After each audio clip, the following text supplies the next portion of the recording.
Hi hello friends, welcome back to B J kitchen heaven. ಎಲ್ಲರೂ ಹೇಗಿದ್ದೀರಾ? ಎಲ್ಲರೂ ಚೆನ್ನಾಗಿದ್ದೀರಾ ಅಂತ ಅಂದ್ಕೊಂಡಿದ್ದೀನಿ. ಸೊ ಇವತ್ತು ಹಾಗಲಕಾಯಿ ಫ್ರೈ ಮಾಡ್ತಾ ಇದ್ದೀನಿ. ಸೊ ಬನ್ನಿ ನೋಡೋಣ ಹೇಗೆ ಮಾಡೋದು ಅಂತ. ಸೊ ಇಲ್ಲಿ ನಾನು ಹಾಗಲಕಾಯಿನ ಚೆನ್ನಾಗಿ ವಾಶ್ ಮಾಡಿ ಇಟ್ಕೊಂಡಿದ್ದೀನಿ. ಈಗ ಅದನ್ನು ಕಟ್ ಮಾಡ್ಕೊಳ್ಳೋಣ. ನೋಡಿ, ಈ ಥರ ಕಟ್ ಮಾಡಿ ಇಟ್ಕೊಂಡಿದ್ದೀನಿ. ಈಗ ಮಧ್ಯದಲ್ಲಿರೋ ಬೀಜನೆಲ್ಲ ತೆಗೆದುಬಿಡೋಣ. ನೋಡಿ, ಈ ಥರ ಮಧ್ಯದಲ್ಲಿರೋ ಬೀಜನೆಲ್ಲ ತೆಗೆದಿಟ್ಕೊಂಡು ಈ ಥರ ಕಟ್ ಮಾಡಿ ಇಟ್ಕೊಂಡಿದ್ದೀನಿ. ಸ್ಟವ್ ಮೇಲೆ ಒಂದು ಅಗಲವಾಗಿರೋ ಪಾತ್ರೆನ ಬಿಸಿ ಆಗಕ್ಕೆ ಇಟ್ಟಿದ್ದೀನಿ. ಸೊ ಅದು ಬಿಸಿ ಆದಮೇಲೆ ಒಂದು 4-5 ಸ್ಪೂನ್ ಎಣ್ಣೆ ಹಾಕೋಣ.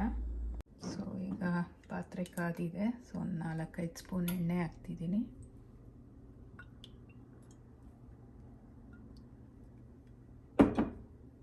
ಸೊ ಈಗ ಇದಕ್ಕೆ 1 ಟೀ ಸ್ಪೂನ್ ಆಗಷ್ಟು ಜೀರಿಗೆ ಹಾಕ್ತಾಯಿದ್ದೀನಿ. 1 ಟೀ ಸ್ಪೂನ್ ಉದ್ದಿನಬೇಳೆ, 1 ಟೀ ಸ್ಪೂನ್ ಕಡಲೆಬೇಳೆ, ಆಮೇಲೆ 1 ಟೀ ಸ್ಪೂನು ಧನಿಯಾ ಕಾಳು. ಸೊ ಇದನ್ನೆಲ್ಲ ಸ್ವಲ್ಪ ಚೆನ್ನಾಗಿ ಫ್ರೈ ಮಾಡ್ಕೊಳ್ಳೋಣ.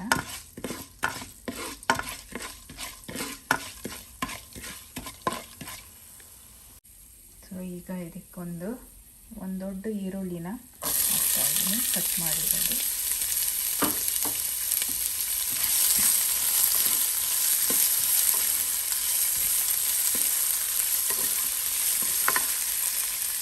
ಸೊ ಈರುಳ್ಳಿ ಸ್ವಲ್ಪ ಚೆನ್ನಾಗಿ ಫ್ರೈ ಆಗಿದೆ.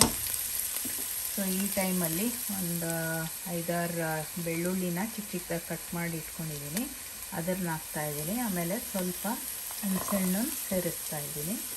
ಸೊ ಇದನ್ನು ಸ್ವಲ್ಪ ಚೆನ್ನಾಗಿ ಎಣ್ಣೆಯಲ್ಲಿ ಫ್ರೈ ಮಾಡ್ಕೊಳ್ಳೋಣ.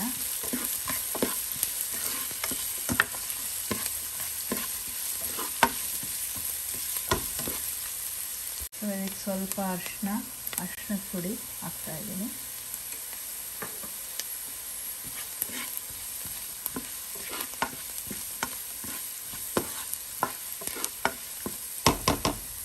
ನೋಡಿ, ಇಷ್ಟ ಆದರೆ ಸಾಕು. ಈಗ ಇದನ್ನು ಒಂದು ಬಟ್ಲಕ್ಕೆ ತೆಗೆದಿಟ್ಕೊತೀನಿ.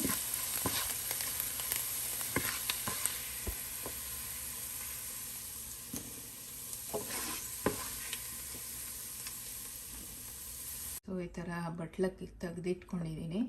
ಸೊ ಈಗ ಇದಕ್ಕೆ 1-2 ಸ್ಪೂನ್ ಅಚ್ಚ ಖಾರದ ಪುಡಿ ಹಾಕ್ತಾಯಿದ್ದೀನಿ.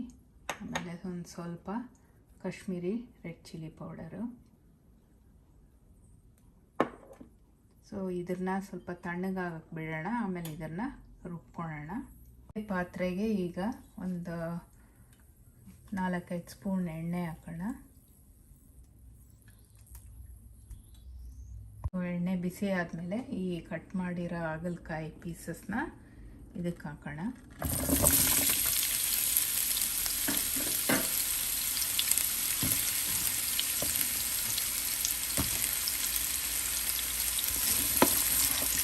ಈಗ ಇದನ್ನು ಸ್ವಲ್ಪ ತಿರುಗಿಸ್ಕೊಳ್ಳೋಣ. ನೋಡಿ, ಈ ಥರ ಸ್ಪ್ರೆಡ್ ಮಾಡಿ ಇಟ್ಟರೆ ಬೇಗ ಅದು ಫ್ರೈ ಆಗುತ್ತೆ. ಸೊ 2 ಕಡೆನೂ ಸ್ವಲ್ಪ ಫ್ರೈ ಆಗೋ ತನಕ ಇದನ್ನು ಹಾಗೆ ಬಿಡಬೇಕು. ಸೊ ಇದು ಈರುಳ್ಳಿ ಬೆಳ್ಳುಳ್ಳಿ ಎಲ್ಲ ಹುರ್ಕೊಂಡ್ವಲ್ಲ, ಇದು ಸ್ವಲ್ಪ ತಣ್ಣಗಾಗಿದೆ. ಈಗ ಇದಕ್ಕೆ ಸ್ವಲ್ಪ ಉಪ್ಪು ಹಾಕ್ಬಿಟ್ಟು ಇದನ್ನು ರುಬ್ಬಿಟ್ಕೊಳ್ತೀನಿ. ಇದು ರುಬ್ಬಿಟ್ಕೊಂಡಿದ್ದೀನಿ. ಸೊ ಈಗ ಹಾಗಲಕಾಯಿ ಫ್ರೈ ಆಗ್ತಿರೋದು ನೋಡೋಣ ಬನ್ನಿ.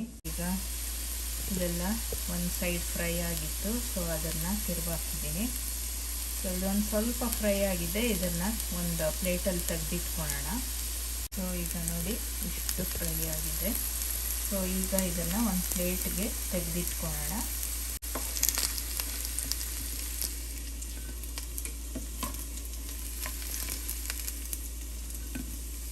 ಈಗ ಈ ಮಸಾಲೆನ ಈ ಫ್ರೈ ಮಾಡಿರೋ ಹಾಗಲಕಾಯಿಗೆ ತುಂಬಿಡೋಣ.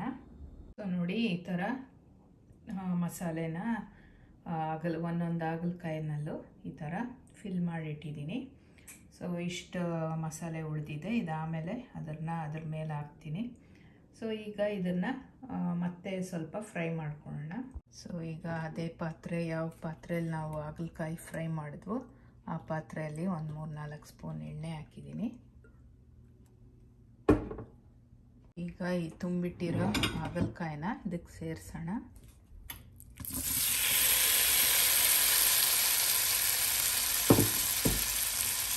ಸೊ ಇದನ್ನು ಮೀಡಿಯಮ್ ಉರಿಯಲ್ಲಿ ಅಥವಾ ಲೋ ಉರಿಯಲ್ಲಿ ಫ್ಲೇಮಲ್ಲಿ 2 ಕಡೆನೂ ಚೆನ್ನಾಗಿ ಫ್ರೈ ಆಗೋ ತನಕ ಇದನ್ನು ಕಮ್ಮಿ ಉರಿಯಲ್ಲೇ ಫ್ರೈ ಮಾಡ್ಕೊಳ್ಳೋಣ. ಈ ಥರ ಸ್ಪ್ರೆಡ್ ಮಾಡಿ ಇಟ್ಕೊಂಡು ಸೊ 2 ಕಡೆನೂ ಚೆನ್ನಾಗಿ ಅದು ಫ್ರೈ ಆಗಲಿ. ಈ ಉಳಿದಿರೋ ಮಸಾಲೆ ಅದ್ರ ಮೇಲೆ ಹಾಕೋಣ. ಈ ಉಳಿದಿರೋ ಮಸಾಲೆನ ಇದ್ರ ಮೇಲೆ ಹೀಗೆ ಹಾಕ್ತಾಯಿದ್ದೀನಿ. ಸೊ ಆಮೇಲೆ ಅದನ್ನು ಎಲ್ಲ ಕಲಸಿ ಉಳಿದಿರೋ ಮಸಾಲೆನೂ ಈ ಥರ ಅದ್ರ ಮೇಲೆ ಹಾಕಿಟ್ಟಿದ್ದೀನಿ. ಆಮೇಲೆ ಅದನ್ನು ಸರಿ ಮಿಕ್ಸ್ ಮಾಡ್ಕೊಳ್ಳೋಣ.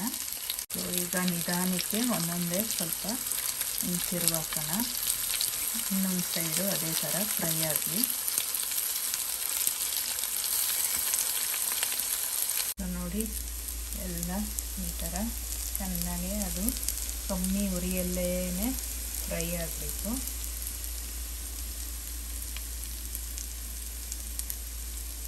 ನೋಡಿ ಈಗ ಸೂಪರಾಗಿದೆ. ಸೊ ಈಗ ಈ ಟೈಮಲ್ಲಿ ಸ್ಟವ್ನ ಆಫ್ ಮಾಡ್ಬೋದು. ಸೊ ಈಗ ನೀವು ಟೇಸ್ಟ್ ಮಾಡಿ ನೋಡ್ಬೋದು. ಅಕಸ್ಮಾತ್ ಉಪ್ಪೇನಾದರೂ ಕಮ್ಮಿ ಇದ್ದರೆ ಸ್ವಲ್ಪ ಬಿಸಿಯಲ್ಲೇ ಒಂಚೂರು ಉಪ್ಪನ್ನ ಅದ್ರ ಮೇಲೆ ಸ್ಪ್ರಿಂಕಲ್ ಮಾಡ್ಬೋದು. ಸೊ ಈಗ ಇದನ್ನು ಸರ್ವ್ ಮಾಡೋಣ. ಸೊ ಹಾಗಲಕಾಯಿ ಫ್ರೈ ರೆಡಿಯಾಗಿದೆ. ಸೊ ಇದನ್ನು ಅನ್ನದ ಜೊತೆ ಅಥವಾ ಚಪಾತಿಗೆ ಒಳ್ಳೆ ಕಾಂಬಿನೇಷನ್ನು. ಸೊ ನೀವು ಒಮ್ಮೆ ಟ್ರೈ ಮಾಡಿ. ಆಮೇಲೆ ಈ ಹಾಗಲಕಾಯಿ ಇಷ್ಟಪಡದೇ ಇರೋರು ಕೂಡ ಇದನ್ನು ತುಂಬ ಇಷ್ಟಪಟ್ಕೊಂಡು ತಿಂತಾರೆ. ಸೊ ಐ ಹೋಪ್ ಈ ವಿಡಿಯೋ ನಿಮಗೆ ಹೆಲ್ಪ್ ಆಗಿದೆ ಅಂತ ಅಂದ್ಕೊತೀನಿ. ಸೊ ಮುಂದಿನ ವಿಡಿಯೋಲಿ ಸಿಗೋ ತನಕ take care. Bye. Have a great weekend guys.